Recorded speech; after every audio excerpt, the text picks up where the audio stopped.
Scene start होता है पूनम की रात से, जहां पूनम का चांद पूरे केनियन में अपना रोशनी बिखेर रहा था। पर पूरे केनियन और इंसानी गांव में सन्नाटा छाया हुआ था। उसी इंसानी गांव के पास एक लड़की की लाश मिलता है, साओकिंग की लाश, जिसे देख साओकिंग के फैमिली वाले इमोशनल होकर फूट फूट के रोने लगते हैं। यहाँ हमें पता चलता है कि म्यूटेंट रेड फॉक्स साओकिंग की लाश को छिपा के उसके फैमिली के पास लेके गांव के पास रखाया था। दूसरी तरफ केनियन में चांदनी रात में सारे बीस्ट जीयू के पास इकट्ठे हुए थे। जीयू सबको लड़ाई में उसका साथ देने के लिए थैंक यू बोल सारे बीस्ट को अपना ट्री सैप पिला रहा था। ट्री सैप जिसकी वजह से ये लड़ाई हुआ था, जिसको पीने के लिए टोमाहॉक स्नेक जीयू से भी लड़ने को तैयार था, अब सारे बीस्ट को मिल रहा था। हर एक बीस्ट ट्री सैप पी के अपर एक लेवल में इवॉल्व हो रहे थे। इवोल्यूशन के साथ वो बड़े और पावरफुल भी हो रहे थे, उनको न्यू स्किल्स मिल रहे थे। जहां ब्लैक काउ इवॉल्व होके म्यूटेंट बाइसन में तब्दील हो गया था, वहीं वुल्व्स इवॉल्व होके म्यूटेंट विंड वुल्व्स में बदल चुके थे। उनको एलिमेंटल एट्रीब्यूट्स मिलने लगे थे और इस उभरते स्पिरिचुअल दुनिया में एलिमेंटल्स पावर जरूरी भी थे, क्योंकि खुद जीयू के पास भी एलिमेंटल्स पावर्स थे। बीस्ट ने बहुत कुछ सहा था। टोमाहॉक स्नेक की लड़ाई में मॉन्स्टर्स बीस्ट अपने जान तक लगा दिए थे, इसलिए जीयू सबको फ्री कर दिया था, उनको वहां से जाने को बोल दिया था। पर बीस्ट जीयू को छोड़ जाते नहीं। सारे बीस्ट जीयू के सामने झुक गए थे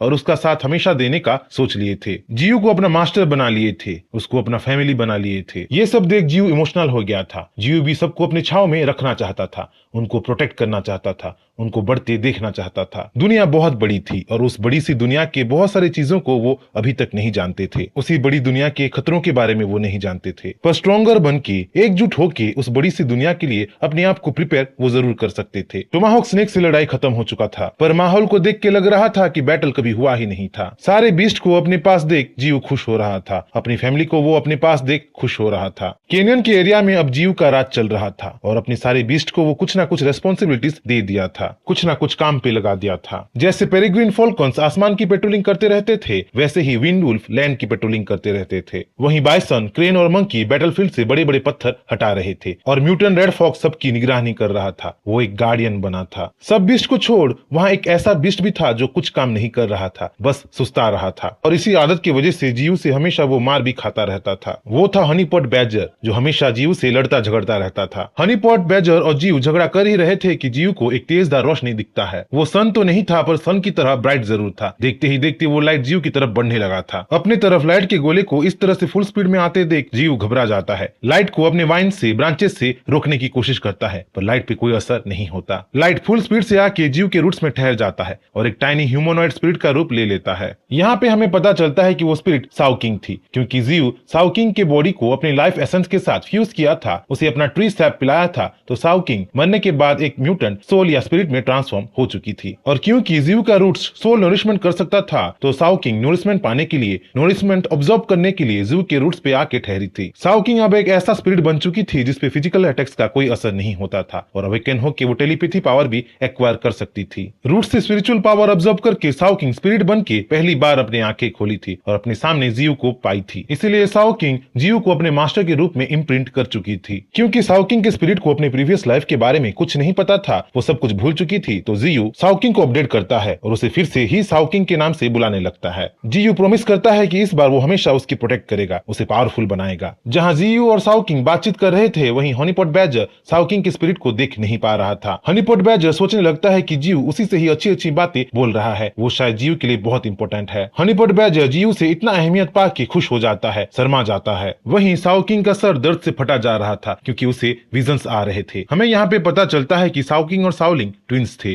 तो साओकिंग टेलीपैथी से अपने ट्विन सिस्टर साओलिंग से जुड़ने लगी थी। पहली बार टेलीपैथी यूज करके साओकिंग जोरदार हेडेक महसूस कर रही थी, तो जीयू साओकिंग की स्पिरिचुअल एनर्जी को स्टेबल करने के लिए अपना लाइफ एसेंस का ड्रॉपलेट्स साओकिंग के ऊपर डाल देता है। लाइफ एसेंस पा के साओकिंग देखते ही देखते ग्रो हो जाती है, उसकी पावर बढ़ जाती है। एक तरीके से साओकिंग अब एस्ट्रल प्रोजेक्शन करना सीख गई थी। साओलिंग से टेलीपैथी से कनेक्ट होके वो क्लियर विजन्स पाने लगी थी और एस्ट्रल प्रोजेक्शन यूज करके खुद को और जीयू को डायरेक्टली साओलिंग के रूम में ट्रांसपोर्ट कर ली थी। साओकिंग इतना स्ट्रॉन्गर हो रही थी कि अपने टेलीपैथी से कोमा में रहने वाली साओलिंग को वो पोजेस कर पा रही थी, उसके बॉडी को वो मूव कर पा रही थी। पर उसकी भी एक लिमिट थी। थोड़ा बहुत पावर यूज करके साओ किंग एग्जॉस्ट हो गई थी, अपने माना को वो डिप्लीट कर दी थी। पर एनफ प्रैक्टिस और टाइम के साथ जियू श्योर था कि साओ किंग एक टाइम में शाओलिंग के बॉडी को लंबे टाइम तक पोजेस कर पाएगी, उसे कंट्रोल कर पाएगी। जहां जियू एक तरीके से साओ किंग को शाओलिंग बनाने को सोच रहा था, शाओलिंग को पोजेस करने को बोल रहा था, वहीं रिसर्चर्स का एक टीम अपने स्क्वाड मेंबर के साथ केनियन के इलाके में पहुंच चुका था। उनका नेक्स्ट टारगेट अब मिस्टी माउंटेन्स था। मिस्टी माउंटेन्स का इंफॉर्मेशन था, क्योंकि मिस्टी माउंटेन्स के ज्यादातर हिस्से को